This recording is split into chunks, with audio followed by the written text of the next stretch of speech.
তো আমরা এই যে আমার যে চাষি চিপ চাষি মিস্টার বাগাবারেক রশিকলাল কাকা, ভাইরাল কাকা। তো কাকার জন্য সবাই দোয়া করবেন। এই যে কাকার নিজের হাতের লাগানো, আমিও কাকার অ্যাসিস্ট্যান্ট হিসাবে কাজ করছি। হ্যাঁ, দুজনের উদ্যোগেই এই যে শহরের চাষি পেজের তত্ত্বাবধানে বাগানটি আছে। দেখেন আজকে সেখান থেকে আমরা কলমি শাক কাটতেছি।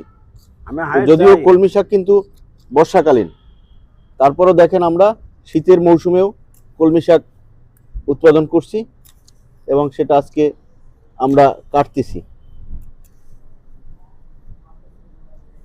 কাকু গোড়া কিন্তু কাটা যাবে না? না না না, গোড়া কাটা হয়েছে কাকা। তো আপনারা পাশে থাকবেন, আমাদেরকে ভালোবাসবেন। হ্যাঁ, শাক কি হলো? একের শাক, একের শাক, একের শাক।